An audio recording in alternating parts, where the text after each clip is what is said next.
नमस्कार सभी प्यारे साथियों को, कैसे आप सभी लोग। आशा करते हैं आप सभी बढ़िया होंगे और आपकी तैयारी एकदम बेहतरीन चल रही होगी। आज हम कक्षा 10वीं एनसीईआरटी मैथ का जो चैप्टर 2 है बहुपद, उसकी प्रश्नावली 2.2 का अगला क्वेश्चन जानने वाले हैं। और हम आशा करते हैं कि आपको हमारा कंटेंट पसंद आ रहा होगा। अगर किसी भी प्रकार की समस्या आपको प्रश्न में आती है तो आप कमेंट करके जरूर आंसर दें। और यदि आपको हमारा कंटेंट पसंद आता है तो हमारे चैनल को please like, share and subscribe जरूर करें। ठीक है, चलते हैं, हम जानते हैं अगला क्वेश्चन हमारा जो भी है। तो हमारा अगला क्वेश्चन है कि टी स्क्वायर 15। जो हमारा अगला क्वेश्चन है वो है टी स्क्वायर माइनस के 15। इसको हमें सोल्व करना है, टी स्क्वायर माइनस के 15। तो देखिए ना, इसको या तो टी स्क्वायर को इसका ऐसा बनाइए या फिर 15 को टी स्क्वायर जैसा बनाइए। तो मैं एक काम कर सकता हूं यहाँ पे कि टी स्क्वायर माइनस इस 15 को मैं स्क्वायर जैसा बना लेता हूँ। तो मैं इसे ऐसा लिख सकता हूँ, करनी 15 पे स्क्वायर लिख सकते हैं ऐसा। अब देखिए किस सर्वसमीकरण के अनुसार आ रहा है। तो हमने 9th जब क्लास थी उसमें एक सर्वसमीकरण आई थी हमारे पास, ए स्क्वायर माइनस बी स्क्वायर बराबर में ए प्लस बी और कोष्टक के भीतर ए माइनस बी। आप बोलोगे जी सर ठीक है।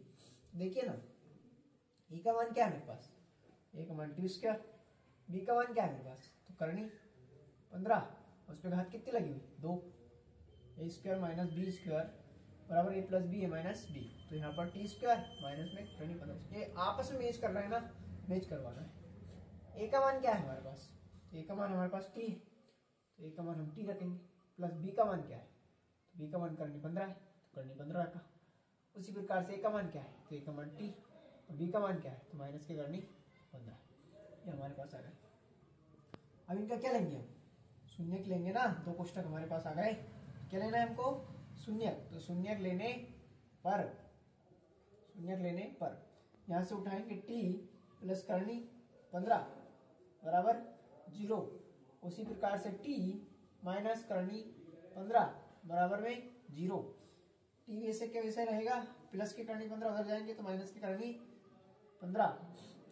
और यदि करनी 15 माइनस के उधर जाएंगे तो कायम बदल जाएंगे, प्लस के करनी 15। तो देखिए हमारे पास अल्फा और बीटा का मान आ गया है। शायद आप इसे अल्फा रख लीजिए या बीटा। तो मैं लिख लेता हूं कि अल्फा जो आया मेरे पास वो आया माइनस की करनी 15 और बीटा जो आया मेरे पास वो बीटा आया है प्लस की करनी 15। ये अल्फा और बीटा का मान मेरे पास आ चुका है।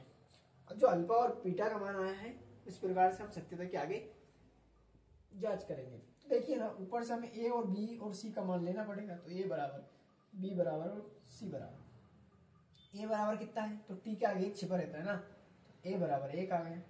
बी बराबर, अच्छा यहाँ बी का मान आप लोग गलती से भी -15 ना लिखे, गलती से भी क्या नहीं लिखी, माइनस के 15, क्योंकि ये का मान है, ये सी का मान।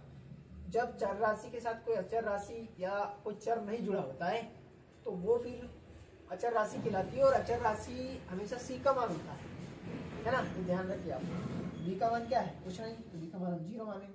सी बराबर माइनस के 15 है, तो सी बराबर माइनस के 15। ठीक है, अब करते हैं हम सत्यता की जांच। तो यहाँ लिखता हूं मैं सत्यता लिखा मैंने। सत्यता की जांच में वही अल्फा प्लस बीटा इसका योगफल है। शून्यकों का योगफल क्या होता है, अल्फा प्लस बीटा बराबर माइनस का बी बटे ए। अल्फा का मान क्या है, अल्फा का मान हमारे पास माइनस की करनी 15, माइनस की करनी 15 प्लस बीटा का मान क्या है, करनी 15। ठीक है, बराबर में माइनस के बी, माइनस का बी का मान 0, तो ये माइनस का 0 हो जाएगा या 0 रख सकते हैं। ए का मान क्या है, ए का मान 1, तो ये 1 का है। देखिए ना, माइनस की करनी 15 है, प्लस की करनी 15 है, क्या हो जाएगा, तो यहाँ क्या है, ये वही तो आएगा, माइनस करनी 15 में से प्लस के करनी 15 हटाना है, क्या आएगा 0। जब 1 का भाग 0 में लगाएंगे तो क्या है 0, सारा पार्टी क्या हो जाएगा 0 0 हो जाएगा।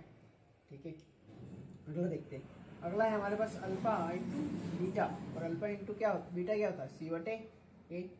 अल्फा का मान क्या आता है, तो अल्फा का मान वापिस से माइनस की करनी 15 गुणा बीटा का मान क्या है, तो बीटा का मान करनी 15 बराबर सी बटे। सी का मान क्या है हमारे पास, सी का मान माइनस की 15। ए का मान क्या है, ए का मान 1, तो बटे में 1 लिखेंगे। जब इनका गुणा करेंगे ना तो सिंगल 15 आ जाएगा माइनस का, बराबर, एक का माइनस 15 में लगाएंगे माइनस के 15, तो ये दोनों आपस में क्या हो गए, बराबर हो गए। अब यहाँ बड़ी कंफ्यूजन रहती है कि सर जब 15 का गुणा 15 में करते हैं तो माइनस के 15 कैसे आते हैं। देखिए जब 15 करनी 15 करते हैं तो इनका गुणा करने पर ये आता है 225, इकाई के अंदर आता है रूट के अंदर, रूट के अंदर 225 आता है किसका वर्गमूल, ये 15 का ही तो है, और इसलिए 15 है। अभी माइनस का चिन्ह यहाँ से हमें मिलता है। ठीक है, तो आई होप आपको अच्छे से समझ में आया होगा। इस प्रकार से जुड़े रहिए हमारे साथ और आगे जानेंगे हम और भी सवालों को। धन्यवाद।